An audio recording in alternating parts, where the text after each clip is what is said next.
নবী সাল্লাল্লাহু আলাইহি সাল্লামের কাছে একজন সাহাবা এলেন, ইয়া রাসূলুল্লাহ, হাবিবাল্লাহ, আমার গুনাহ খাতা কি ক্ষমা হবে? কি গুনাহ করেছো? সাহাবা হুজুর বললেন, ইয়া রাসূলুল্লাহ, আমার একটি নয়, দুটি নয়, নয়টি মেয়ে ছিল। আমার 9টা মেয়েকে আমি জীবিত অবস্থায় পুঁতে নিয়েছিলাম, কিন্তু 8টা মেয়েকে পুঁতেছিলাম, কোনো কষ্ট হয় নাই। আমার ছোট্ট মেয়েটাকে পোতার সময় আমার কষ্ট হয়েছিল। সাহাবা হুজুর বলেন, ইয়া রাসূলুল্লাহ, আমার কি ক্ষমা হবে? নবীজি বললেন, সাহাবা কেমন করে পুঁতেছিলে বলো? সাহাবা হুজুর বলছেন, ইয়া রাসূলুল্লাহ, 8টা মেয়েকে পুঁতেছিলাম, কোনো কষ্ট হয় নাই। ছোট্ট মেয়েটাকে যখন পোতার পূর্বে আমি 5 বছরের জন্য ব্যবসায় চলে গিয়েছিলাম। 5 বছর পরে বাড়িতে ফিরলাম, এসে দেখলাম আমার বিবির কোলে একটা ছোট্ট ফুটফুটে বাচ্চা রইল। আমি বিবিকে বললাম, বিবি রে, এই বাচ্চাটি কার? বিবি দেখলে যদি বলি আমার তালে মেরে দেবে। বিবি বললেন, অমুক গ্রাম থেকে আনলাম, আপনি নেই, এই জন্যই বাচ্চাটিকে নিয়ে আমি রাতে আমি থাকি, একাকি কেমনে থাকবো, এই জন্য বাচ্চাটাকে নিয়ে আমি রাত যাপন করি। ভাইরা আমার, সাহাবা হুজুর বলছেন, ইয়া রাসূলুল্লাহ, শুনলাম অন্যের বাচ্চা, এই জন্যই বাচ্চার প্রতি আমার মহব্বত এসে গেল। আমি যখন বাজারে যাই, বাজার থেকে বাড়িতে আসলি আমার জন্য আমি যখন কষ্ট করে আসি, তখন কাপড় নিয়ে আমার মুখটাকে মুছিয়ে দেয়। আমি যখন গোসল করতে যাই, আমার কাপড়টা আমার কলিজার টুকরি মেয়ে ধরে রাখে। আমি যখন বাজার থেকে আসি, এত মায়া করলাম, বাচ্চার জন্য আমি খাবার নিয়েছি, বাচ্চাটি খায়। আমার মহব্বত দেখে আমার বিবি মনে মনে করে, আমার স্বামী তাহলে আমার এই বাচ্চাটাকে আর মারবে না। এবার বিবি বলে ফেললেন, ও প্রাণের স্বামী, যে বাচ্চাটির সঙ্গে আপনার অধিক সম্পর্ক হয়ে গেল, এই বাচ্চাটি অন্য কারণ নয়, এটা হলো আপনার কলিজার টুকরি মেয়ে। যাতে আর না মারে, মহব্বতে শিখেছে তো, আর মারবে না বুঝি, তাই বলে ফেললেন, ও স্বামী, এটা কিন্তু আপনারই বাচ্চা। আচ্ছা, আমি কার ছেলে বলে দিতে পারবে কে? একটু জোরে বলে। মা পারবে বলে দিতে, মা ছাড়া কেউ বলতে পারবে আমি কার ছেলে? মাই বলতে পারবে। ও সোনার ভাইরা আমার, সাহাবা হুজুর বলেন, ইয়া রাসূলুল্লাহ, যেই না শুনলাম আমার কলিজার টুকরি মেয়ে, আমি তখন মনে করলাম এ তো অভিশাপ। আমার বিবি কেন এতদিন লুকিয়ে রেখেছিল?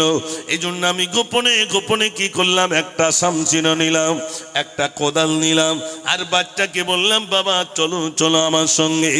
মরুভূমিতে চলে গেলাম, যেখানে কোনো লোক নাই, কেউ নাই। আমি কি করলাম, সেখানে একটা গর্ত করতে শুরু করলাম। বাচ্চাটি পাশে দাঁড়িয়ে দাঁড়িয়ে বলে, আব্বা কিসের জন্য গর্ত করেন? আমি চুপটি করে নিলাম। আমি যখন বুক পর্যন্ত গর্ত করে ফেললাম, বাচ্চাটি আমাকে বলে, আব্বা আর গর্ত করতে হবে না, হবে না, আপনি উঠুন, বাকি গর্তগুলো আমি করে দেব। আমি এই সুযোগ বুঝে আমার ছোট্ট মেয়েটাকে ওই গর্তের ভিতরে ঢুকিয়ে দিলাম। আমার বাচ্চাটি শামচিরা অর্থাৎ কোদাল নিয়ে নাড়াচাড়া করতে পারে না। আমি ওই সুযোগ বুঝে উপর থেকে বালিগুলো চাপা দিতে শুরু করলাম। যখন কোমর পর্যন্ত গেড়ে দিলাম, বাচ্চাটি আমার দিকে তাকিয়ে তাকিয়ে বলে, আব্বা কিসের জন্য আপনি আমাকে বালি চাপা দিচ্ছেন? আমি কি করলাম, আমি জনমের মতো বালি দিতে শুরু করলাম। বুক পর্যন্ত যখন বালি দিয়ে চাপা দিলাম, বাচ্চাটি আমার দিকে তাকিয়ে তাকিয়ে বলছে, আব্বা আমার দম লেগে যায়, আব্বা আব্বা আমি দম নিতে পারি না, আব্বা কিসের জন্য আমার এমন করে বালি দিয়ে চাপা দিচ্ছেন? ইয়া রাসূলুল্লাহ, হাবিবাল্লাহ, আমি সহ্য করতে পারি না। ওই বাচ্চাটির আর্তনাদ, চিৎকার আজ আমার মনে পড়ে। বাচ্চাটি আমাকে চিৎকার দিয়ে বলেছিল, আব্বা আব্বা আমার দম লেগে যায়। ইয়া রাসূলুল্লাহ, 8টা মেয়েকে পুঁতেছিলাম, কষ্ট হয় নাই। ছোট্ট মেয়েটার ওই চিৎকার, আব্বা আব্বা বলা চিৎকার আমি সহ্য করতে পারি না। ইয়া রাসূলুল্লাহ, জনমের মতো আমার ছোট্ট মেয়েটাকে বালি দিয়ে চাপা দিয়ে দিয়েছিলাম। আল্লাহর নবীর কাছে বললেন, ইয়া রাসূলুল্লাহ, আমার কি ক্ষমা হবে? আল্লাহর নবী বললেন, সাহাবারে, কলমা পড়ার পূর্বে যেহেতু তুমি করেছো, কলমা পড়ার কারণে অতীতের ত্রুটি আল্লাহ ক্ষমা করে দেবেন। তবে সাহাবা শুনে রেখে দাও, নারীদের মর্যাদা দিতে হবে, নারীদের অধিকার দিতে হবে।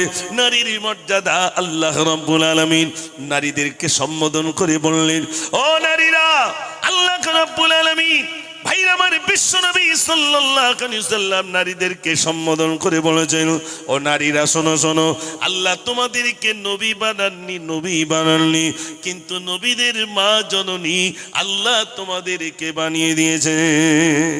একটু জোরে বলুন না সুবহানাল্লাহ। এখন বলেন, মা বড় না ছেলে বড়? জোরে বলেন। মা মা মা। একটা গজলের ভিতর লিখেছিলাম, মায়ের কদম চুমে নিলে খোদার রহম হতো। জোরে বলুন না সুবহানাল্লাহ। ফুলের সুবাস যতই থাক হবে না মায়ের মতো। মায়ের কদম চুমে নিলে খোদার রহম হতো। জান্নাত পেতে যদি চাও দিও না মাকে ব্যথা। গর্বে ধারণে জন্নত না মায়ে দিলে গাথা। কোথায় গেলে পাবো বলো আমার মায়ের মতো। মায়ের কদম চুমে নিলে খোদার রকম হতো। একটু জোরে বলুন না সুবহানাল্লাহ। মা একটা শব্দ, মা। নারীরা মায়ের জাত, আর সেই নারীরা নিজের আবরুকে হেফাজত রাখা তো দূরের কথা, বিলিয়ে ফেলছে মানুষের সামনে। ঠিক বলছি না ভুল বলছি? আমি দেখেছি বেটা ছেলে যেখানে গোসল করে, মহিলারা সেখানে গোসল করে, একই পুকুরে একই জায়গায় একই ঘাটে গোসল করে। আর সেই নারী যে রাস্তার ধারে শীতের সময় পিঠ আলগা করে রোদ পড়ছিল, চুল শুকাচ্ছিল, সেই মহিলা মারা গেল। এমনি সময় গোসল করেছে পুকুর ঘাটে, আর মরে যাওয়ার পরে গোসল দিতে হচ্ছে মশারির ভিতরে, কালো মশারির মধ্যে। এবার গোসল দিতে হচ্ছে পর্দা কর। পর্দা করার দরকার ছিল কখন? একটু জোরে বলেন। জীবিত কালে। আর পর্দা করছি কখন? আমরা মরণের পরে। যখন পর্দা করার দরকার ছিল তখন পর্দা করেন। তার মানে হয়েছে কি, মা পুকুরি গোসল করছে, ছেলের বলেছে খোকা ওইখান দাঁড়িয়ে দেখ, যেন লোকজন গেলে আমার সাথে বলিস, আমি যেন কাপড় চাপড় ঠিক করে রাখি। এখন ছেলে রাস্তার ধারে দাঁড়িয়ে, মা পুকুরি গোসল করছে, রাস্তা দিয়ে এক ফুচকাওয়ালা যাচ্ছে। তার ছেলে বলছে মা লোক আসতে বলো। এখন ফুচকাওয়ালা যেই পুকুর পাড় দিয়ে যাচ্ছে তখন এই ও তো সে ফুচকাওয়ালা। ছেলে বলছে সব বনেশ করিস, তালি লোক না তালি এটা। তারপরে মা আবার গোসল করছে। এখন ছেলে আবার বলতে মা লোক আসতে বলো। কে আসছে? তার মানে সেই যে শাড়ি বিক্রি করতে আসছে না সপ্তাহে সপ্তাহে, প্যাকেটে করে সাইকেলে করে আসে না ভাই গ্রামে, সে শাড়িওয়ালা আসছে। তার ছেলে বলে ফেলেছে মা লোক আসতে বলো। এখন যেই মা আবার ঠিকঠাক করে নিল কাপড় চোপড়, যেই পুকুরির পাড় দিয়ে যাচ্ছে, এই ও তো সেই শাড়ি বিক্রি করলো, ও তো বিকেলবেলা আমাদের কাছে এসেছিল। দেখলো ছেলে আত্মালি বলবো না। এবার মসজিদের ইমাম সাহেব যাচ্ছে, ছেলে দেখতে তো আমার কাছে তো মসজিদের ইমাম সাহেব, আর কিচ্ছু বলিনি ছেলে। এখন মা দেখবে এই খোকা লোক যাচ্ছে তুই বলিসনি কেন? ছেলে বলছে মা ও তো আমার কাছে ইমাম সাহেব। ইমাম সাহেব না, ওইটাই হলো লোক। আর এগুলো সব ভাসুর, মানে দেওর। ভাসুর বলছি দেওর। ফুচকাওয়ালা দেওর, শাড়ি বিক্রিওয়ালা কি ভাই, ও সব দেওর। ও সামনে গেলে কোনো অসুবিধে নেই, ওই ইমাম সাহেবটা যাচ্ছিল ওইটাই লোক, ভাসুর। আমার সোনার ভাইরা, এই যদি আমাদের পর্দা হয়, এই যদি আমাদের অবস্থা হয়, জান্নাত কি অত সহজে মিলবে বলে মনে হয়? আর ওই নারী যদি ওইভাবে ঘোরে, তার পেটে কি আল্লাহর ওলি জন্ম নেবে বলে মনে হয়? জোরে বলে না। শুধু বাচ্চা পেটে রয়েছে, মা এত মোবাইল দেখেছে, বাচ্চা বলছে আমিও যাচ্ছি। জন্ম নেওয়ার সাথে সাথেই মোবাইল শুরু, সেলফি তুলে নিচ্ছে।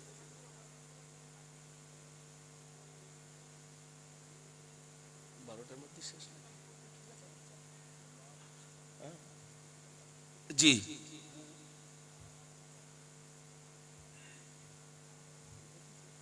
আচ্ছা মাশাআল্লাহ। আমার ভাইরা আপনাদের এই যে কজন আছেন আমার খুব ভালো লাগছে আলহামদুলিল্লাহ।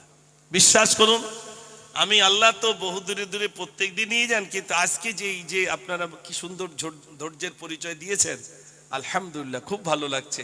একবার আওয়াজ দেন না, নারে তাকবীর, আর একটু জোরে দেন, নারে তাকবীর। আমার ভাইরা, রমজান মাস আসছে, যদি সম্ভব হয় গরিব পাশে রয়েছে, ওই গরিবের জন্য কিছু ছোলা কেনেন, কিছু বাতাসা কেনেন, কিছু খেজুর কেনেন। কারোর সামনে দিতে হবে না, সোশ্যাল মিডিয়া ওই ছবিও তোলার দরকার নাই। গোপনে গোপনে গরিবের বাড়িতে গিয়ে দেন, ও চাচিমা আপনার জন্য এই ছোলা, এই বাতাসা, এই খেজুর, এই কিছু মুড়ি, আমার জন্য কিচ্ছু করতে হবে না, ইফতারের সময় একটু শুধু দোয়া করে দেবেন। এর ফজিলাত বা এর জজবা, এর তোহফা আল্লাহ রাব্বুল আলামিন দেবেন না, দেবেন না ভাই? জোরে বলেন। আমরা এগুলো করি না, করবেন, সাধ্য মতো করবেন, পাশের গরিবকে দেবেন। আর বাড়িতে যদি মা থাকে, ওই মাটাকে প্রাণ ভরে পাশে বসিয়ে ইফতার করাবেন, তকদির খুলে যাবে। বাড়িতে দেখেন দুটো লোক কষ্ট পাচ্ছে, বুড়ো আর একটা কি ভাই, বুড়ি, এই দুটোর অভাব, এই দুজন যেন গ্রাম মানে পরিবারটাকে শেষ করে দিচ্ছে অধিকাংশ মহিলারা। এটাই তাই বুড়ো বুড়ি টানতে হয়, তাদের জন্য একটা বিরাট কষ্ট। এক জায়গায় জলসায় গেছি, এক চাচা সামনে তো উঠে বলছে, হুজুর মিলাদ তো সব করছেন, একটু বাপ মা নিয়ে মিলাদ করুন। আমি শুনে অবাক হলাম, কেন চাচাজি? ও ছাড়, বলেন না, ছেলে পিলে ভাত দেয় না। বলুন তো এটা কষ্টের না আনন্দের? কত কষ্টের বলুন তো। ও সোনার ভাইরা, আমি তো যুবক পাইনি তো বলবো কাকে? বড় দুঃখের কথা বলছি, মা আর বাপ কষ্ট পাচ্ছে। আপনি যতই রোজা রাখেন, যতই হজ করেন, যতই ইবাদত বন্দেগী করেন, আর যাই করেন না কেন, আনতাহবাতা আমালুকুম, আমল বরবাদ হয়ে যাবে।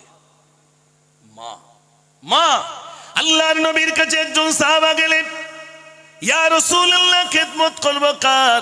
নবীজি বললেন তোমার মায়ের, তারপরে কার? তোমার মায়ের, তারপরে কার? তোমার মায়ের, তারপরে কার? তোমার পিতার। মায়ের কথা কবার বললেন? জোরে বলুন। 3 বার বললেন। হযরত ওমর ফারুক রাদিয়াল্লাহু তাআলা গভীর রজনীতে গলিতে ঘোরাফেরা করেন। একটা বললাম ওই ভাইরা আমার দুধের কথা, একটা বললাম শিশু বাচ্চার কথা, কান্নার কথা। এবার হযরত ওমরের আরেকটা ছোট্ট কেয়া শোনেন। হযরত ওমর ফারুক রাদিয়াল্লাহু তাআলা গভীর রজনীতে গলিতে ঘোরাফেরা করেন। ভাইরা আমার, তিনি দেখছেন এক মহিলা গুনগুন করে কাঁদে আর বলে, আল্লাহ কত মানুষের মৃত্যু হয়ে যায়, আল্লাহ আমার মৃত্যুর কথা কি তোমার কাছে লেখা নাই? ভাইরা আবার মহিলা গুনগুন করে কাঁদে। হযরত ওমর বেড়ার ফাঁক দিয়ে দেখেন একটা মহিলা কাঁদে, টিমটিমে লাইট জ্বলে, গুনগুন করে কাঁদে আর বলে, আল্লাহ আমার মৃত্যুর কথা কি তোমার কাছে লেখা নাই? মহিলার কন্যা হযরত ওমর ফারুক রাদিয়াল্লাহু তাআলা গিয়ে চলে গেলেন। মা, কি হয়েছে মা? মহিলা বললেন, কে বাবা তুমি আজ আমাকে মা বলে ডেকেছো?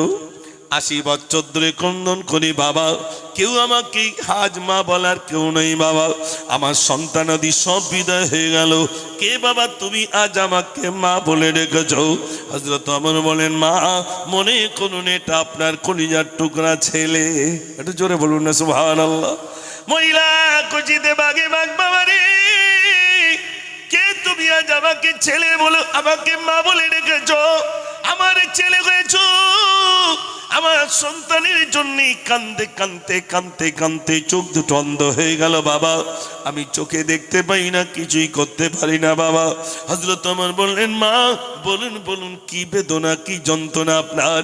মহিলা বললেন, বাবা ছেলে শোনো শোনো, আমার যন্ত্রণা অন্য কিছু নয়, আমার সন্তানদের শোকে কেঁদে কেঁদে আমার চোখ অন্ধ হয়ে গেল, আমি খেতে পারি না, চলতে পারি না, উঠতে পারি না, বসতে পারি না, কিছুই করতে পারি না বাবা। তাই টিমটিম আলো জ্বলে আল্লাহর কাছে একদিন নয়, দুদিন নয়, 80 বছর ধরে কাঁদছে আর বলছে, আল্লাহ কত মানুষের মৃত্যু হয়ে যায়, আমার মৃত্যুর কথা কি তোমার কাছে লেখা নাই? এই জন্য আমি কাঁদি। হযরত ওমর বললেন, মা দুঃখ নেবেন না, দুঃখ নেবেন না, আজ থেকে আমি হয়ে গেলাম আপনার কলিজার টুকরা ছেলে, আমি আপনার একজন গোলাম বেনে গেলাম। হযরত ওমর ফারুক রাদিয়াল্লাহু তাআলা বললেন, মা চলুন, কি কষ্ট, চলুন মা আপনাকে আমি গোসল দিয়ে দেব। গোসল দিয়ে দিলেন, একটা কাপড় দিলেন, মা পরিধান করুন। খাবার জন্য খাদ্য আনলেন। ভাইরা আমার সুন্দর বিছানা দিয়ে দিলেন, মা আপনি এখানে শুয়ে পড়ুন, প্রতিদিন আমি আপনাকে খাওয়াবো। হযরত ওমরের এই ভাইরা আমার খেদমতে মহিলা খুশি হয়ে গেল। 1 মাস 2 মাস অতিবাহিত হয়ে গেল। হযরত ওমর প্রতিদিন মহিলাকে খেদমত করেন। এমন একদিন এলেন, দেখলেন সুন্দর বিছানা আর নাই, কে যেন সুন্দর বিছানা দিয়ে গেল। আমিরুল মুমিনিন খলিফাতুল মুসলিমিন মহিলাকে জিজ্ঞেস করলেন, মা আমার পরে আবার কি করে আপনাকে খেদমত করেন? মহিলা বললেন, বাবা তুমি তো এসেছিলে, যেহেতু মহিলা অন্ধ, মহিলা কেমন করে বলবে কে এসেছিল? ও সোনার মেয়েরা, হযরত ওমর তিনি কি করলেন? আমি মহিলাকে খেদমত করছিলাম, আমার পরে আবার কে খেদমত করতে এলো? আমার থেকে সুন্দর বিছানা দিয়ে দিল, আমার থেকে সুন্দর খাদ্য দিল, কে দিয়েছে এটা আমাকে দেখা লাগবে। এই জন্য তিনি কি করলেন? একটা পিলিয়ারের গোড়ায় নিজেকে লুকিয়ে রাখলেন। হঠাৎ দুপুরবেলা এক ব্যক্তি এলেন, মহিলাকে গোসল দিলেন, খাওয়ালেন, শুইয়ে দিলেন, আর কিছু খাদ্য বালিশের পাশে রেখে দিয়ে বললেন, মা আমি আসি, আবার আগামীকাল এসে আপনাকে খাওয়া দেব। যখন এই বেরিয়ে আসেন, হযরত ওমর দুটো হাত লম্বা করে দাঁড়িয়ে বললেন, দাঁড়িয়ে যান, ওই মহিলার খেদমত করছিলাম আমি, আপনি আবার কিসের জন্য এলেন? কি কারণে এলেন? তিনি বলছেন, ওমর শোনো শোনো, ওই মহিলার খেদমত করে তুমি যদি জান্নাতের টিকিট সংগ্রহ করতে পারো, আমি আবু বকর, আমি কি ওই মহিলার খেদমত করে আমি কি জান্নাতের টিকিট সংগ্রহ করতে পারি না? একটু জোরে বলুন না সুবহানাল্লাহ, একটু জোরে বলুন না সুবহানাল্লাহ। ও সোনার ভাইরা, মাটা বাড়িতে রয়েছে, মাকে কষ্ট দেবেন না, মাকে কষ্ট দেবেন না, আব্বাকে কষ্ট দেবেন না। রোজার পূর্বে আর মাত্র কটা দিন রয়েছে, মায়ের পা ধরে ক্ষমা চেয়ে নিয়ে বলুন, ও মা আমি যা ভুল করেছি তুমি ক্ষমা করে দিও মা। মা গলা জড়িয়ে ধরবে, বলে বলবে, আব্বা রে তুই আমার কাছে ক্ষমা চাস। ওরে আব্বা, তোর ক্ষমা চাওয়ার পূর্বে আমি তোকে ক্ষমা করে দিলাম বাবা, তুই আমার কাছে কোনো অন্যায় করিসনি। ও সোনার ভাইরা আমার, একটাই শব্দ, মা মা। সোনার ভাইরা, মা যদি কষ্ট পেয়ে যায় মনে রাখবেন, কিতাবের ভিতরে এসেছে, হাদিস পাকের ভিতরে এসেছে, হযরত আলকামার মৃত্যু শয্যায় শহীদ, জবানে কলমা আসে না। সকল সাহাবা বললেন, ইয়া রাসূলুল্লাহ, আলকামারকে এত কলমার তালকিন দি, কিন্তু আলকামারের জবানে কলমা আসে না। আল্লাহর নবী বললেন, ওর মা কি জীবিত আছে? ইয়া রাসূলুল্লাহ জানি না। নবীজি বললেন, যাও যাও দেখো ওর মা জীবিত আছে কি। খবর নিয়ে এসে বললেন, রাসূলুল্লাহ আলকামারের মা জীবিত রয়েছে। নবীজি বললেন, ওর মাকে ডেকে নিয়ে যাও। আলকামারের মাকে ডেকে আনা হলো। নবীজি বললেন, আলকামারের মা, যদি আলকামার ক্ষমা অন্যায় করে তাকে ক্ষমা করে দাও। আলকামারের মা বললেন, ইয়া রাসূলুল্লাহ আমার ছেলেকে আমি ক্ষমা করব না, এত কষ্ট দিয়েছে, এত কষ্ট দিয়েছে, আমার ছেলেকে আমি ক্ষমা করব না। আল্লাহর নবী বলেন, যদি ক্ষমা না করো ওর জবান থেকে কিন্তু কলমা নসিব হবে না, বেঈমান হয়ে মরে যাবে। মা বলে, যাও আমার ছেলেকে আমি ক্ষমা করব না। এতবার বলেন নবীজি। মহিলা বলছেন, ইয়া রাসূলুল্লাহ আমি ক্ষমা করব না, আর আমাকে বলবেন না। আল্লাহর নবী বললেন, তাহলে এক কাজ করো, ও আমার সাহাবারে, তোমরা জঙ্গল থেকে কিছু কাঠ কিনে আনো, ওই কাঠগুলো জঙ্গল থেকে কাঠ নিয়ে এসো, ওই কাঠগুলো এনে আলকামারের মায়ের সামনে আলকামারকে তোমরা জীবিত অবস্থায় জ্বালিয়ে দাও। আলকামারের মা বললেন, ইয়া রাসূলুল্লাহ আমার সামনে আমার ছেলেটাকে জ্বালিয়ে দেবেন, আমি মা সহ্য করতে পারব না। আল্লাহর নবী বললেন, আলকামারের মা, এটা তো দুনিয়ার আগুন, জাহান্নামের আগুনে যখন জ্বলবে তুমি কেমনে সহ্য করবে? মা বললেন, ইয়া রাসূলুল্লাহ দুনিয়ার আগুন আমার সামনে আমার ছেলে পড়বে, আমি সহ্য করতে পারবো না। নবীজি বললেন, জাহান্নামের আগুন এর থেকে 70 গুণ বেশি হবে, তখন কেমনে তুমি সহ্য করবে? মা বললেন, ইয়া রাসূলুল্লাহ আমি ক্ষমা করে দিলাম, ক্ষমা করে দিলাম। আলকামারের জবান থেকে সঙ্গে সঙ্গে কলমাটা নসিব হয়ে গেল। একটু জোরে বলুন না সুবহানাল্লাহ। ও সোনার ভাইরা আমার, যদি বাড়িতে মা থাকে আর আব্বা তাকি কদম তলে দয়ার জান্নাত রয়েছে। মাকে সেবা করুন, আব্বাকে ভালোবাসুন, আব্বাকে প্যার করুন। মাঝে মাঝে আমার বড় কষ্ট হয়, মাটা মারা গেছে, মায়ের গোসল দেওয়ার মতো কেউ নাই। বাপটা মারা গেছে, বাপের গোসল দেওয়ার মতো কেউ নাই। ছেলেকে বলে, বাবা ছেলে আর কাঁদিস না, তোর আব্বার গোসলটা দিয়ে দে। ছেলে বলে, আমি দিতে পারবো না, আমার ভয় লাগে। বাপটা আসবে না ফিরে, জনমের মতো আব্বার পায়ে মাঠে ঘাটে বাপ খাটতো, পাটা ভালো পরিষ্কার করতো না। আমি ছেলেকে আমার বাপের পাটাকে একটু ধুইয়ে দিতে পারি না। মরণের পরে উষ্ণ গরম পানি দিয়ে, সাবান পানি দিয়ে আমার মায়ে আমার আব্বার পাটা ধুইয়ে দেব, আমার আব্বার গায়ে পানি দিয়ে দেব। আর মুখের দিকে তাকাবে সন্তান, চোখ দিয়ে টপ টপ টপ টপ করে পানি পড়বে। আমার আব্বার গায়ে হয়তো আমার শেষ হাত দেওয়া হয়ে যাবে, আর হয়তো আমি হাত দিতে পারবো না, আমার আব্বাকে আর আব্বা বলে ডাকতে পারবো না, এই হয়তো আমার শেষ হয়ে গেল। আব্বা জানকে আমি শেষ গোসলটা আমি ছেড়ে দেব। আমার জন্য আমার বাপ এত কষ্ট করেছি, আমার জন্য এত কষ্ট করেছে, সেই বাপটা বিদায় হচ্ছে, আমি ছেলে আমার বাপের গোসলটা আমি দেব। কিন্তু বড় দুঃখ, বড় বেদনা। ও সোনার ভাইরা, বলুন বলুন বলুন, বাপ মারা গেল, ছেলে কাঁদে, অথচ বাপের গোসল দেওয়ার মতো ক্ষমতা তার নাই। কথা ঠিক না ভুল? সোনার ভাইরা আমার, এই জন্য আপনাদের কাছে বলবো, বাপ আর মা যদি বাড়িতে থাকে, পা ধরে ক্ষমা চেয়ে বলুন, মা ভুল হয়ে গেছে, মা ক্ষমা করে দাও মা। আমার মা ছিল, আমার মা নাই, আব্বা নাই। গভীর রাতে বাড়িতে যেতাম, সকাল হলে মাথায় হাত বুলিয়ে বলতো, আব্বা তুমি গভীর রাতে এসেছো, যতক্ষণ গাড়ির লাইট না দেখেছি ততক্ষণ পর্যন্ত আমি ঘুমাই না। আমি বললাম, মা তোমার কি একটু ঘুমাচ্ছে না মা?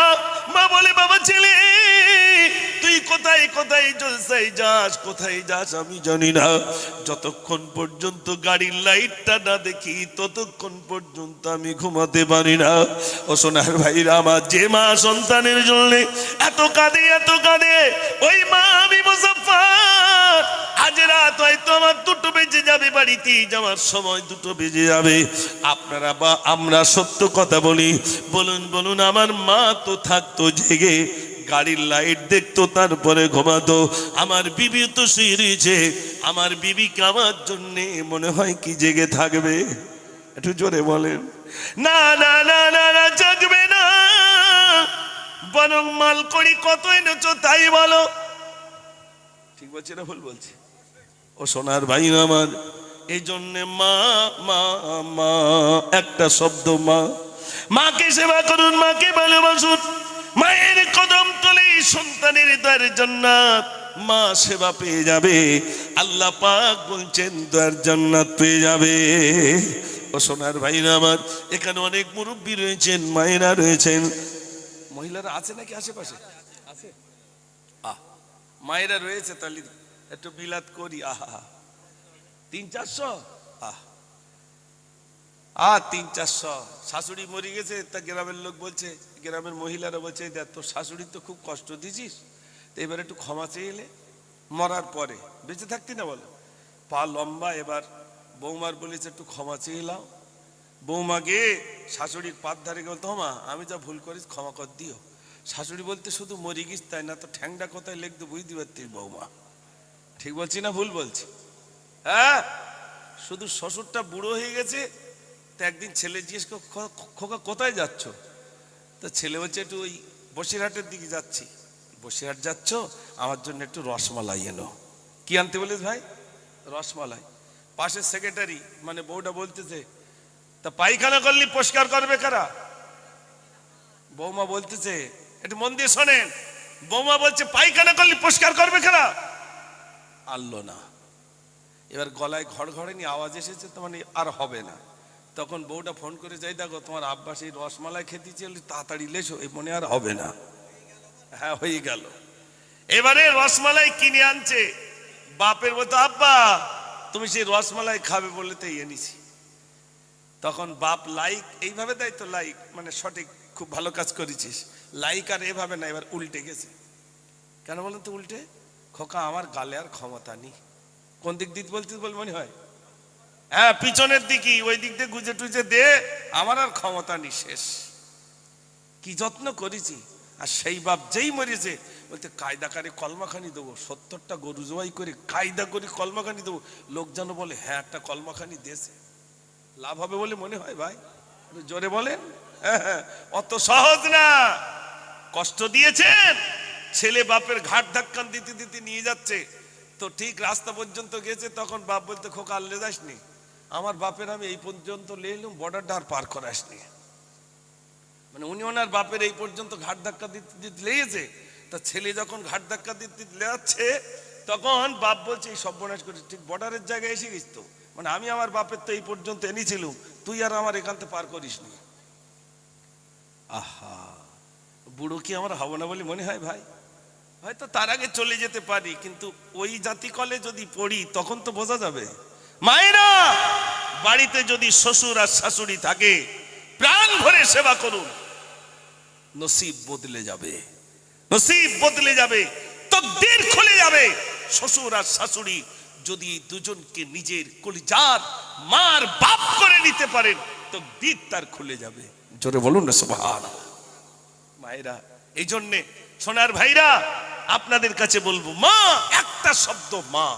আমি অনেক গজলের ভিতরে একটা গজল লিখেছিলাম, মা জননী মা জননী মা জননী গো, মা জননী মা জননী মা জননী গো, মা জননী মা জননী মা জননী গো, মা জননী মা জননী মা জননী গো, তুমি বিনা থাকতে পারি কেমনে বলো,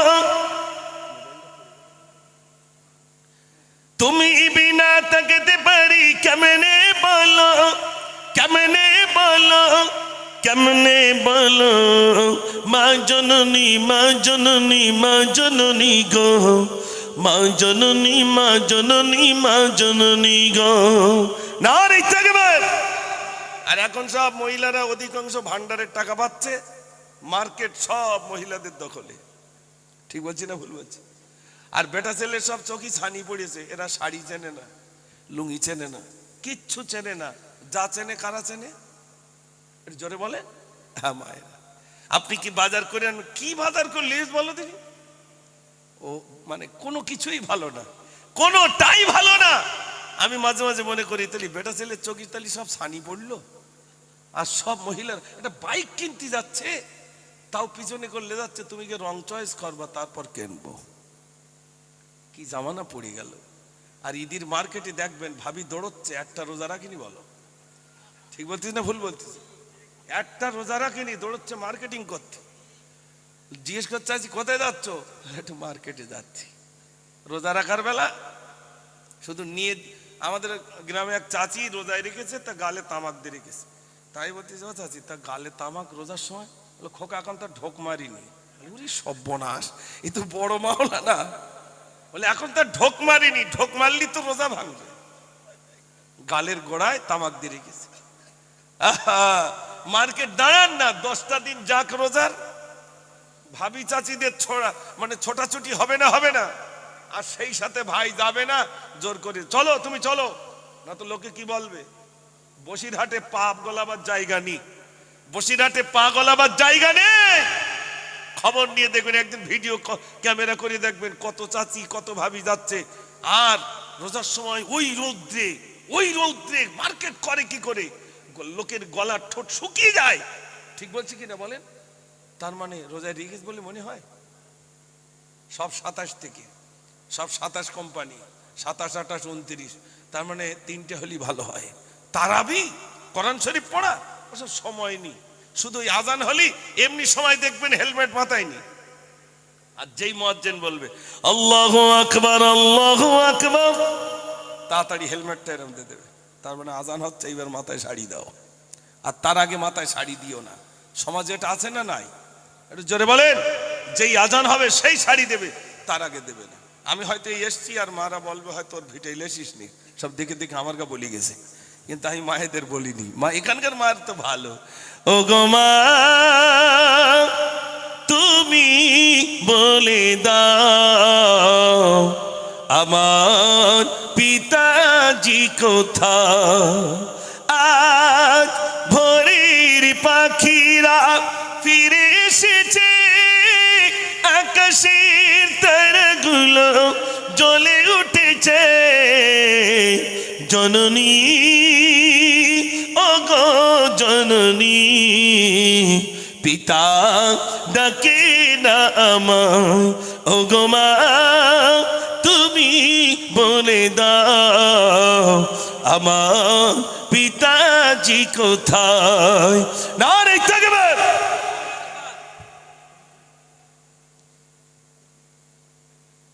আচ্ছা আচ্ছা, মাশাআল্লাহ। আমি এই শুনলাম কবরস্থানকে কেন্দ্র করে কেউ ঘেরাঘেরির ব্যাপার নাকি? ও আহা হা, কবরস্থান এখনো রেস্টি হয়নি। আসল বাড়িটা রেস্টি করতে পারলাম না, যে বাড়িটায় থাকতে হবে, তাই তো নাকি ভাই? আসল বাড়িটা কিছু প্রয়োজন আছে না নাই? একটু জোরে বলেন। আছে, আছে ভাই। ছোটবেলায় ঘুড়ি ওড়াতাম না আমরা?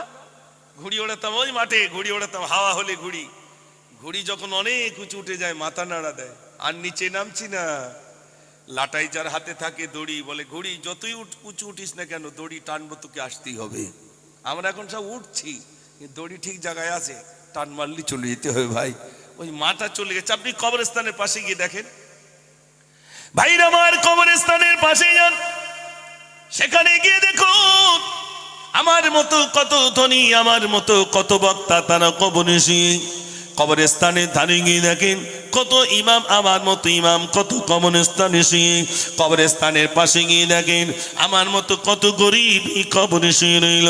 কবরস্থানে গিয়ে দেখেন আমার মতো কত রাজা কবরে শুয়ে রইল। ওখানে গেলে দেখবেন আমাদের মতো কত মানুষ, কত মানুষ সব কবরে শুয়ে রইল। আমাকে আপনাকে যাওয়া লাগবে ওই কবরস্থানের মাটি জমিন কেনার জন্য। এখনো পর্যন্ত রেজিস্ট্রি করা হয়নি বাবা। আমি বেশি কিছু চাইব না, কাজের কাঙ্গার জন্য। মায়ের নামে 500 টাকা আর আব্বার নামে 500 টাকা। একজনকে একটু বলবেন আমার আব্বা আমার নামে 1000 টাকা দেব একজন। মাশাআল্লাহ। দি কুলসুম কাঁদি সাকিনা, কাঁদি জয়নাব, কাঁদি কুলসুম কাঁদি সাকিনা। খালি দুলদুল ফিরে এলো, হুসাইন এলো না। কাঁদি জয়নাব, কাঁদি কুলসুম কাঁদি সাকিনা। কাঁদি জয়নাব, কাঁদি কুলসুম কাঁদি সাকিনা। খালি দুলদুল ফিরে এলো, হুসাইন এলো না। কাঁদি জয়নাব, কাঁদি কুলসুম কাঁদি সাকিনা। নারে তাকবীর।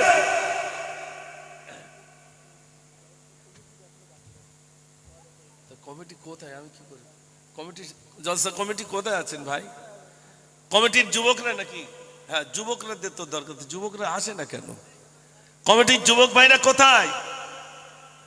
সিতারার হঠাৎ খেয়াল হলে ছুটে এসে উঠতো তারা কমলিওয়ালার কোলে। কয়ে তুরে সুরমা মাটি চার নয়নে আকা। রোজ নিশিদিন দু কপালে চাঁদিতে নূর টিকা। সূর্যমুখী সোনার মালা পরিয়ে দিত গলা। সোনা জরা রোদের তারা খেলতো লতা দোলা। ধুলা বালি কাকর নিয়ে খেলা খতম হলে ছুটে এসে উঠতো তারা কমলিওয়ালার কোলে। নারে তাকবীর। মদিনা চল মদিনা, চল মদিনা, চল মদিনা। আই নবী দাও সালাম আমি গুনাহগার তোমারই আশিক আমি লাও গো আজিমের খবর তোমায় বলতে পারি না তুমি যে খোদার দিবানা আকিদ কি মদিনা আকিদ কি মদিনা চল মদিনা চল মদিনা চল মদিনা চল মদিনা এই খোদা তোমার পাগল বোঝে না দিল রিয়াই রাতি ছবি কেন ফোটে না মোহাম্মদ আক্তারুল সর্দার কই আক্তারুল ভাই কই এখানে আছেন আক্তারুল ভাই একটু হাত তোলেন না নেই মনে হয় নাকি আচ্ছা আক্তারুল ভাই দিচ্ছেন 1000 টাকা একটু তাকবীর জোরে দেন নারে তাকবীর এই দেখেন কবরস্থানের জন্য চাইছি যেখানে আমাদের আসল বাড়ি তাই তো নাকি ভাই আহা ওখানে সইয়ে দেওয়া হবে ইমাম গাজ্জালি রহমাতুল্লাহ লিখেছেন আমার ভাই আসছেন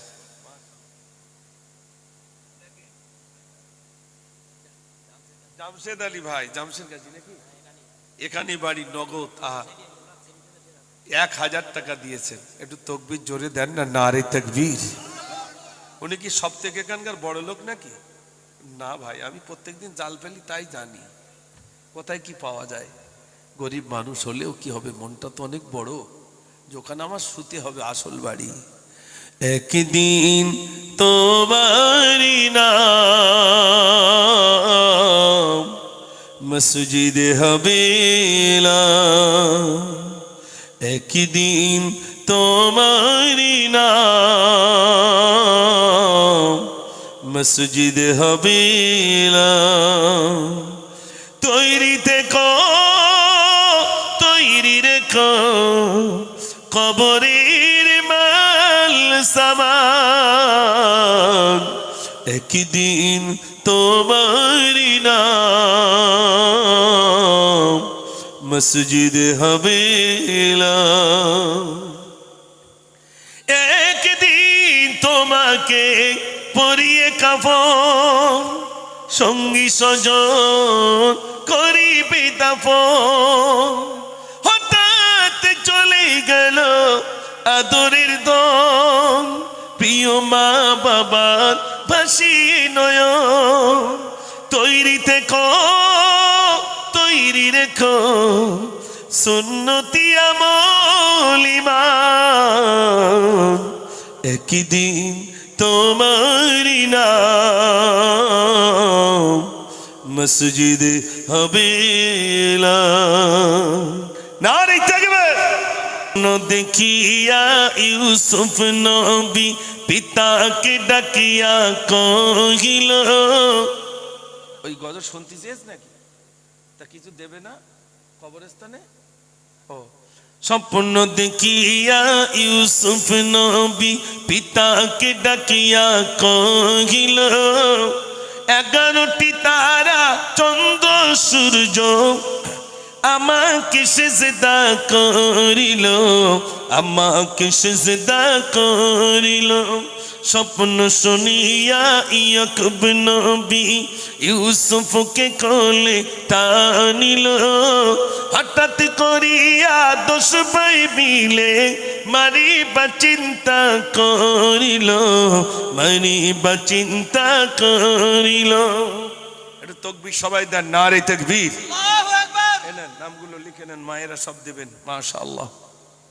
কই যুবক ভাইদের দোয়া হয়ে গেল নাকি দেন ভাই আল্লাহ তুমি দানকে কবুল করো মনের আশা পুরো করো ও রব্বুল আলামিন আল্লাহ যুবকরা দান করে আমার বাপজি দান করলেন 10 কেজি আলু 10 কেজি চাল যুবক ভাইরা 1000 করে দান করে আল্লাহ আল্লাহ তুমি খুশি হয়ে যাও রাজি হয়ে যাও ও রব্বুল আলামিন আল্লাহ প্রত্যেকের দান তুমি কবুল করে নাও আল্লাহ দুনিয়া কেরাতের ভালাই নসিব করো রুজিতে তুমি বরকত দাও সবাই বলুন আমিন নারে তাকবীর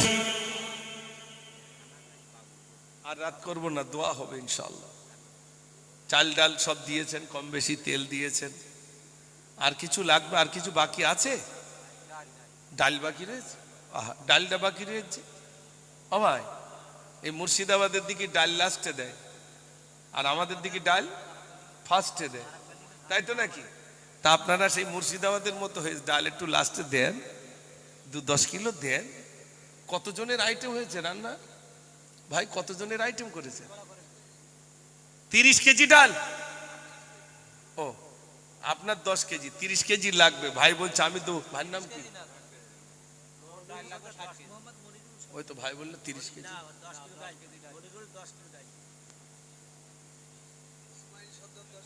হ্যাঁ, মনিরুল ভাই 10 কেজি, ইসমাইল ভাই 10 কেজি। আর আচ্ছা আচ্ছা, মাশাআল্লাহ। কয় যুবক ভাইয়ের একজন বলে। আরে সর্বনাশ, দেখেন। আহা হা হা, আমার ভাই বলছেন আমার নামটাও জুড়ে দাও, 30 কেজি ডাল।